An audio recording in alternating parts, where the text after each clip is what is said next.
Bom dia, pessoal. Tudo bem? Espero que sim, espero que vocês estejam muito bem. E hoje nós vamos para um outro tópico da nossa apostila, que vai falar um pouquinho sobre a biologia da conservação. E o que seria, gente, essa biologia da conservação? Só retomando aí um pouquinho, nós vimos, né, nos tópicos anteriores, toda a evolução da espécie, vimos, né, um pouco da biodiversidade dos seres vivos, como esses seres vivos são adaptados a seus ambientes, né? E esses ambientes, né, esses ecossistemas, precisam estar o quê? Em equilíbrio, né? Precisam estar de acordo, né, com a necessidade de cada ser vivo, né? E de maneira natural, tudo está em equilíbrio, né? Mas as nossas intervenções, né, as intervenções humanas, têm causado algumas mudanças, né, nesses ecossistemas, causando aí um desequilíbrio. E pensando nisso, foi criado então esse termo, né, biologia da conservação, que são estudos, né, dirigidos a cientistas e até mesmo nós, né, que somos muitas vezes apenas cidadãos, né, e vocês aí estudantes que têm a missão, né, de ser conscientes, precisam então nós todos estar atuando nessa conservação das espécies, dessa biodiversidade. Então, por isso foi criado então esse tópico, esse termo, biologia da conservação, que tem então como objetivo proteger então as espécies, os seus habitats, os ecossistemas, né, das intervenções humanas, certo? E hoje, pessoal, nós vamos falar um pouquinho de alguns assuntos que vocês já conhecem muito bem, mas que nunca é demais, né, abordar esses assuntos, que são as principais ameaças à biodiversidade. Nós já sabemos, né, pessoal, que a grande ameaça à biodiversidade não são ameaças naturais, como erupção vulcânica, tsunami, terremotos. Todas essas questões podem provocar ameaça à biodiversidade? Sim, são ações naturais, onde nós muitas vezes não temos controle. Mas isso, né, quase não ocorre, né? O que mais tem ocorrido aí, né, é a intervenção humana. São as ações antrópicas, né, que têm gerado um desequilíbrio ambiental, gerando então ameaças de extinção à biodiversidade. Então, uma das principais causas aí, né, é a perda ou fragmentação de habitat. Por quê, gente? Da onde que vem essa perda? Essa perda ela pode acontecer naturalmente, por exemplo, numa erupção vulcânica, mas como eu acabei de falar para vocês, isso quase, né, graças a Deus, não ocorre. Mas o que tem gerado a perda, né, desses habitats são as ações humanas, fazendo o quê? O desmatamento, né, para a expansão da agricultura, da pecuária, o aumento de áreas urbanas, né, construções, aí aumentos de cidade, construções de estradas, extração de recursos naturais, né, o extrativismo madeireiro, né, para produção aí de móveis, produção de lápis, caderno, enfim, construção de estradas, como eu já falei. Todas essas intervenções humanas fazem com que, ao longo do tempo, e vamos colocar aí no curto prazo, né, isso tem acontecido muito, nós temos perdido, então, muitos habitats, né? Gerando então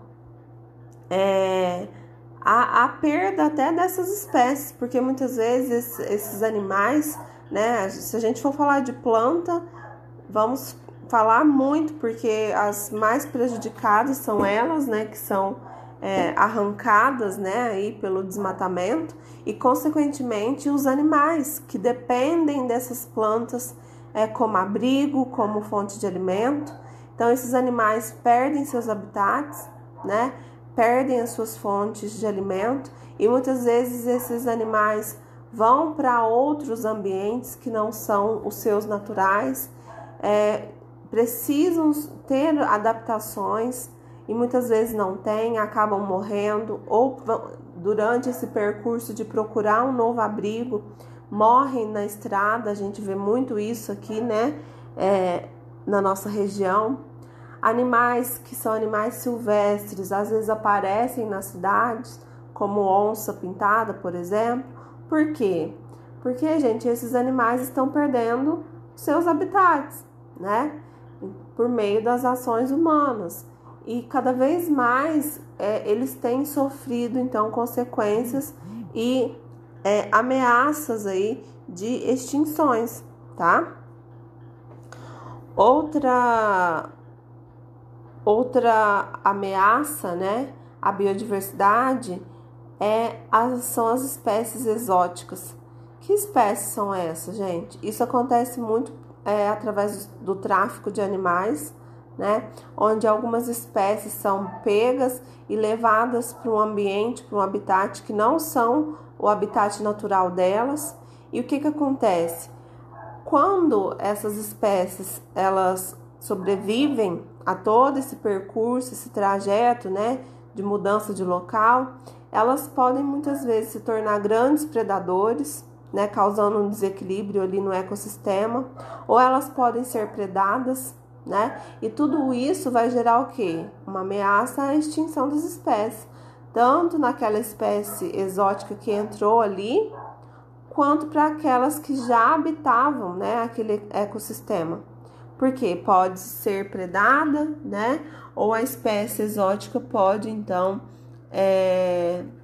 acabar também morrendo por conta, né, de falta de alimento, falta de recursos, ou por se tornar presa fácil, né? Já que essas espécies estão em locais que não são seus locais naturais, tá? Então aí a gente tem então uma competição entre as espécies exóticas, que são espécies que são inseridas, né, num ecossistema, e com as espécies nativas, né, que fazem parte já desse ecossistema. Então a gente tem aí a redução dessas espécies.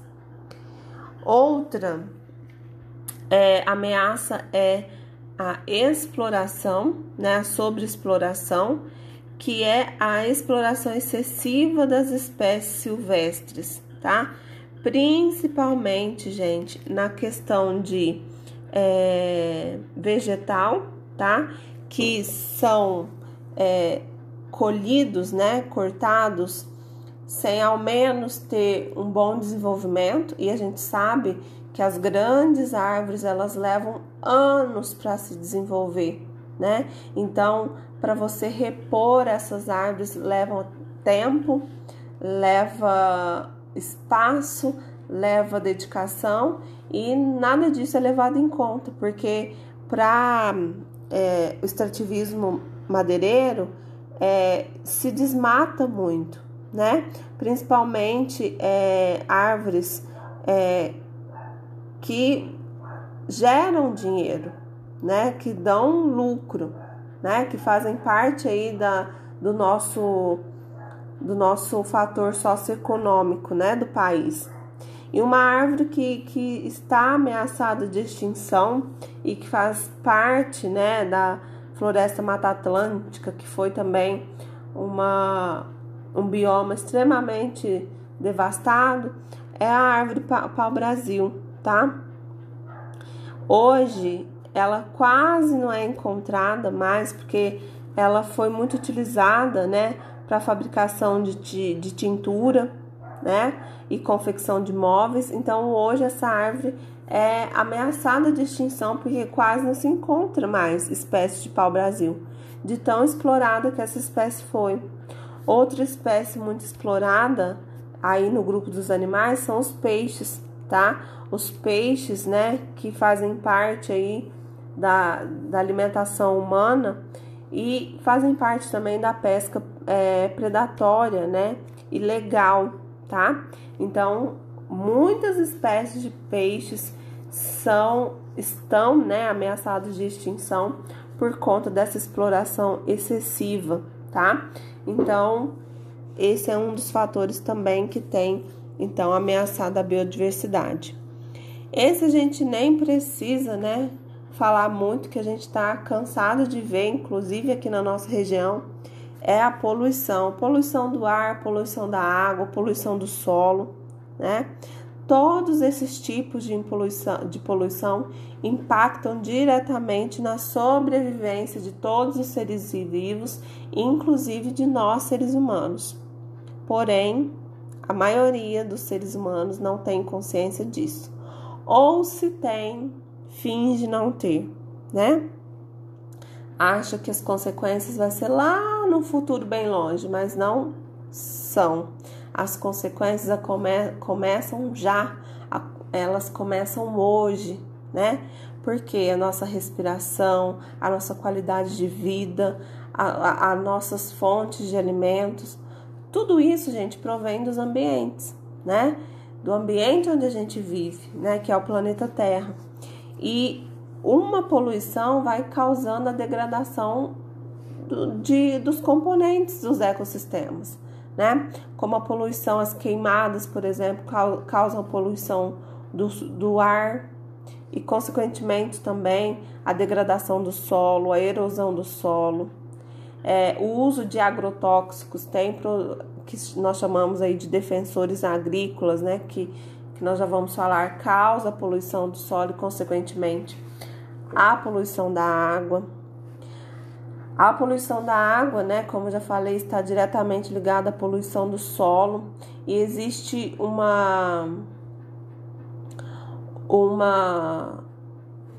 ocorrência aí nos ambientes aquáticos chamada de eutrofização, que acontece por meio da poluição da água, onde muitas indústrias não jogam seus dejetos, né, o seu esgoto no lugar adequado, e muitos desses dejetos são lançados em rios, ali com excesso de nitrogenados, né, de minerais, a proliferação de algas que tampam a passagem, né, do sol, e muitos organismos que estão abaixo aí desse rio, né, abaixo da superfície, morrem, porque essas algas, elas acabam morrendo também, porque elas se proliferam de uma tal forma que você tem competição de espaço, competição por luz, competição por nutrientes.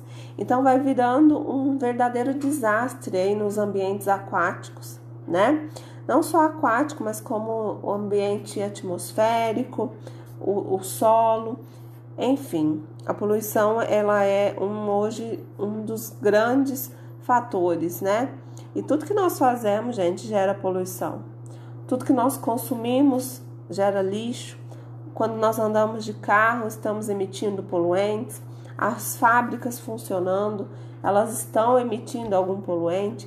E essa poluição, ela vai interferir aí no aquecimento do planeta, né? Diretamente no derretimento das geleiras, na destruição de habitats, enfim. Muitos são os desequilíbrios aí nos ecossistemas, né?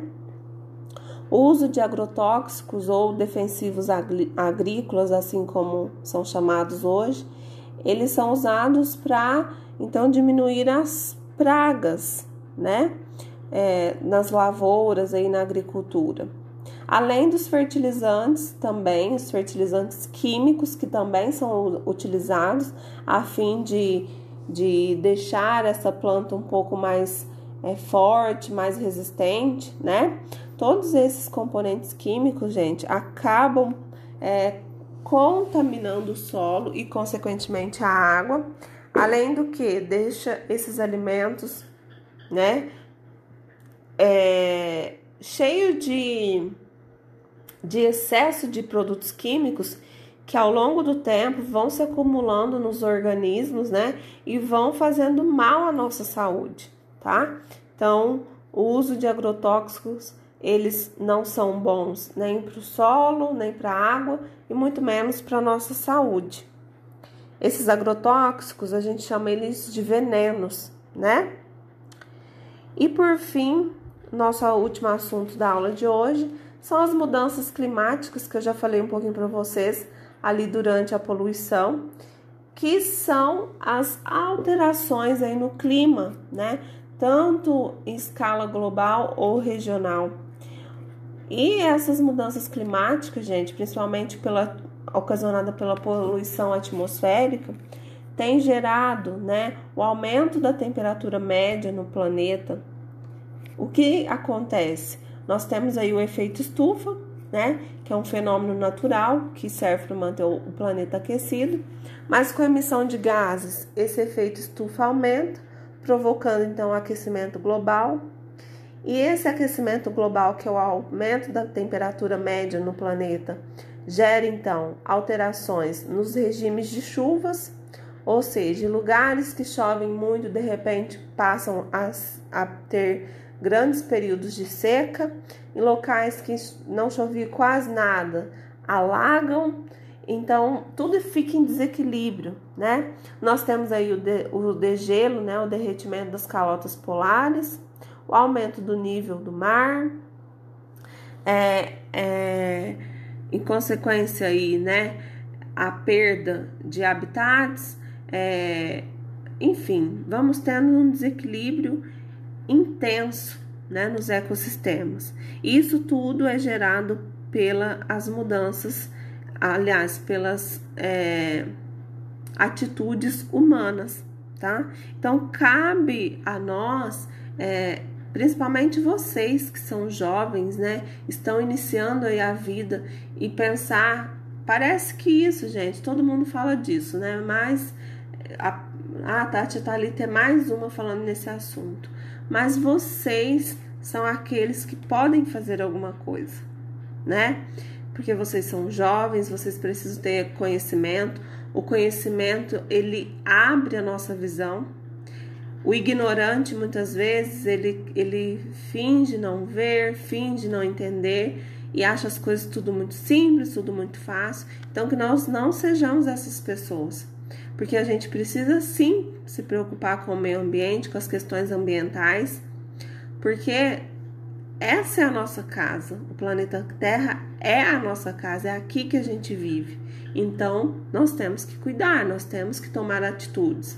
Pode ser que muitas atitudes que precisam ser mudadas rapidamente não vão ser mudadas, como nas indústrias, a exploração do extrativismo madeireiro, né, a construção exagerada de estradas e aí a degradação de muitas florestas, muitos biomas. Isso leva tempo, mas se cada um fizer a sua parte, ao longo do tempo a gente vai ter então o mínimo de conservação, né, dessas espécies que fazem parte dessa casa que nós vivemos, certo, meus amores? Gostaria que vocês fizessem essa atividade aqui da página 32 e a gente discute ela então lá no fórum, tá bom? Espero que vocês tenham gostado dessa nossa interação, que é mais um bate-papo, né? Falando dessas questões ambientais. Então, um beijo, fiquem com Deus e até a próxima aula.